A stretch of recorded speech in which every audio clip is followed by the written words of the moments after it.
Halo semuanya, kali ini kita akan membahas tentang dasar berpikir, yaitu subjudulnya Scientific Thinking dan Efektivitas Efisiensi. Nah, dasar berpikir itu sebenarnya adalah sesuatu yang abstrak ya, karena nggak kelihatan wujudnya. Namun, sesuatu yang nggak kelihatan wujudnya bukan berarti itu nggak penting. Bahkan seperti mobil, yang lebih penting itu mesinnya, bukan bodinya ya. Kalau body malah walaupun jelek itu sebenarnya nggak masalah. Tapi yang terpenting adalah apa yang ada di dalamnya, mesinnya.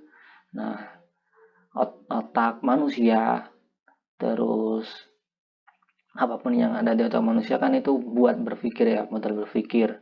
Nah, modal berpikir itu juga penting buat teman-teman kuasai. Seperti itu. Kali ini kita akan membahas scientific thinking dulu ya.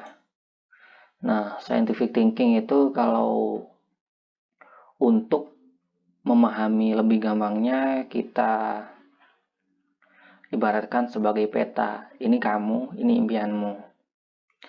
Ketika teman-teman bermimpi buat masuk PTN, itu berarti teman-teman sedang membuat peta yang akurat.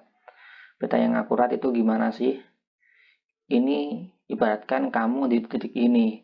Kamu misal masih belajar ini itu, terus ini adalah impianmu. Impian masuk di kampus A, jurusan B misal. Kalau aku dulu ingin masuk jurusan pembangunan sosial dan kesejahteraan UGM, dan alhamdulillah dari start ini menuju ini aku dimudahkan dan bisa lolos di SBMPTN.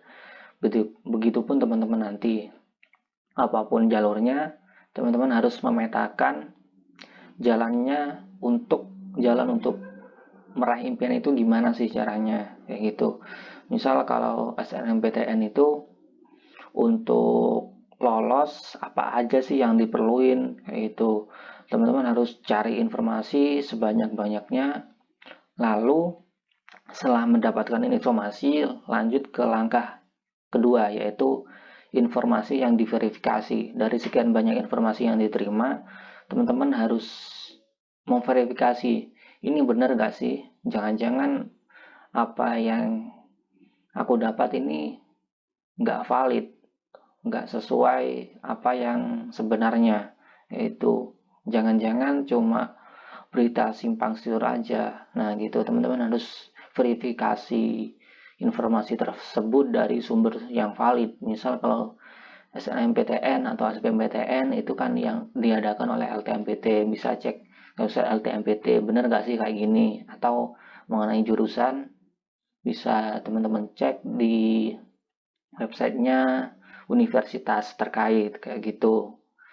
Nah, setelah itu, hal yang juga nggak kalah pentingnya tentang scientific thinking itu berbicara sesuai data. Apapun yang teman-teman katakan sebisanya pakai data. Apalagi menyangkut hal-hal kayak gini, hal-hal teknis seperti masuk PTN, itu akan sangat lebih baik kalau teman-teman ngomong atau menerima informasi itu berdasarkan data yang akurat, kayak gitu. Sekali lagi bisa merujuk ke sumber-sumber yang valid, jangan asal katanya-katanya tapi cuma berita burung doang, nggak jelas asalnya dari mana, kayak gitu. Terus bedakan antara kebenaran umum dan kebenaran relatif. Maksudnya gimana?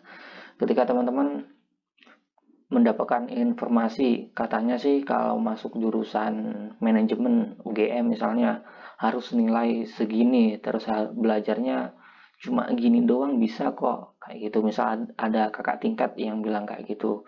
Nah, teman-teman harus verifikasi, itu bener nggak sih? Atau jangan-jangan si kakak tingkat itu atau oknum lah, oknum kakak tingkat atau pihak lainnya itu bilang cuma belajar gini doang bisa diterima di kampus impian, nyatanya di belakangnya dia mempelajari banyak hal lain, misal secara nggak sadar ataupun secara sadar, itu cuma buat menyempelekan gitulah, aku loh cuma gini tapi bisa lolos, kayak gitu. Atau mungkin kalau memang dia hanya belajar gitu-gitu aja, mungkin ada faktor X ya, faktor yang menyebabkan fakta itu menjadi relatif, nggak bisa berlaku di semua orang. Jadi nggak bisa digeneralisir. Jadi kalau dalam ada namanya logical fallacy, itu artinya apa ya, cacat logika gitulah. Logical fallacy, logical intinya logical fallacy itu salah satunya yang intinya itu menggeneralisir fakta yang umum untuk sesuatu yang khusus. Misal kalau di konteks lainnya itu ada yang menyebut, contoh aja ya, misal ada cewek habis disakiti kayak gitu, terus menganggap semua cowok itu sama aja. Nah, semua saja itu merupakan cacat logika, karena itu kan pastinya seorang cewek setelah disakiti kan itu kasusnya cuma satu kali atau beberapa kali, katakanlah. Kalau beberapa kali itu namanya ya gimana, kalau sampai ketipu sama cowok beberapa kali. Tapi intinya fakta bahwa fakta empiris ada cowok yang kayak gitu, cowok yang jahat, nggak bisa untuk menggeneralisir bahwa semua cowok itu sama aja. Karena itu cuma sampel aja ya, nggak, sampel yang nggak bisa mewakili suatu golongan yang sangat besar cowok pada umumnya kayak gitu. Bisa bisa juga di konteks masuk kampus impian juga kayak itu. Misal ada yang bilang, wah aku loh belajar SBMPTN hanya 1 minggu, 1 minggu, tapi ya lolos. Kayak gitu harus diverifikasi dulu. Atau jangan-jangan bener-bener belajar 1 minggu, tapi sebelumnya ketika SMA 3 tahun atau di fase-fase sekolah sebelumnya dia udah benar-benar belajar, jadi persiapan SBMPTN 1 minggu pun dia bisa lolos. Dan bisa juga jurusan yang dia incar juga nggak begitu ketat, jadi bisa-bisa aja untuk lolos kayak gitu. Jadi bedakan antara kebenaran umum dan kebenaran relatif ya, karena kesuksesan seseorang, kesuksesan kamu dalam masuk PTN itu dipengaruhi berbagai banyak sekali faktor, apalagi kalau senam PTN gitu, dan seleksi masuk perguruan tinggi yang menggunakan nilai rapot lainnya. Dan kalau SBMPTN sih, kalau peraturan ketika aku buat video ini yang paling dominan itu ditentukan oleh nilai UTBK kayak gitu. Mungkin untuk tahun-tahun berikutnya akan berubah. Tapi untuk saat ini nilai UTBK lah yang paling menentukan. Jadi gimana caranya lolos? Ya kamu harus ningkatin pemahamanmu terhadap soal-soal atau materi-materi yang kemungkinan keluar untuk UTBK. Dan soal UTBK pun itu bervariasi, jadi harus bisa memetakan secara akurat apa saja yang kira-kiranya akan muncul kayak gitu. Oke, scientific thinking. Verifikasi dulu apa yang kamu dapat. Jangan asal-asalan menerima informasi, jangan langsung percaya, cek data, cek sumber yang valid kayak gitu, oke. Dan kedua, yaitu efektivitas efisiensi.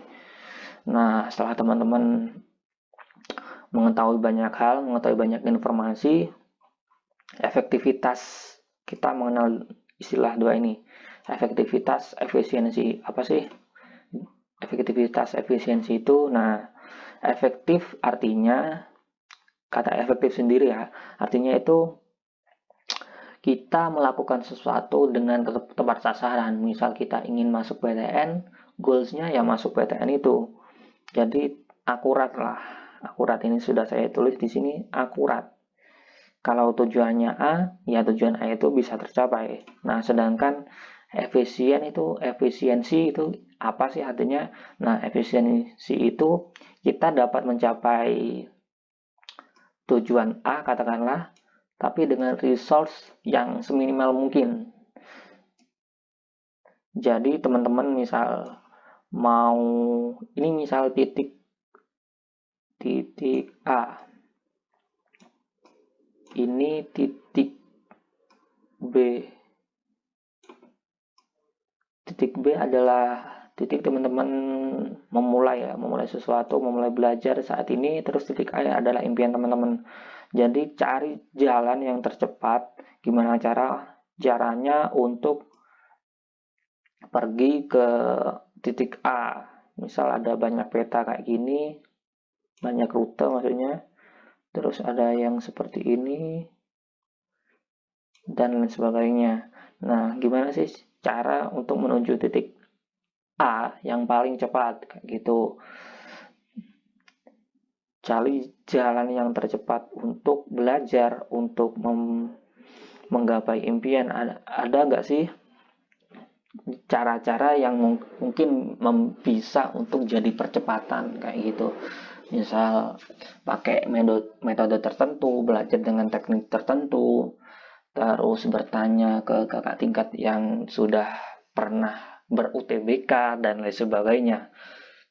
Terus nggak hanya tentang waktu ya, nggak hanya tentang mencari jalan yang tercepat, tapi dengan resource yang sebisanya seminimal mungkin. Kalau bisa menggunakan resource yang lebih kecil ya mengapa enggak. Ini masuk juga ke pelajaran ekonomi mungkin ya. Jadi pengen untung gede tapi dengan modal yang kecil kayak gitu. Misal kalau dengan cara lama, teman-teman bisa menuju ke titik A dengan bahan bakar sebesar sejumlah 10 liter. Ini pakai cara lama.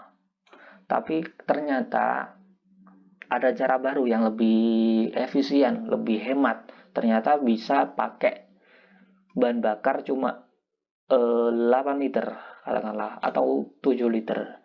Itu bisa diakali kayak gitulah. Pasti sesuatu itu kadang ada trik-triknya, dan itulah mengapa hadir teknologi ya.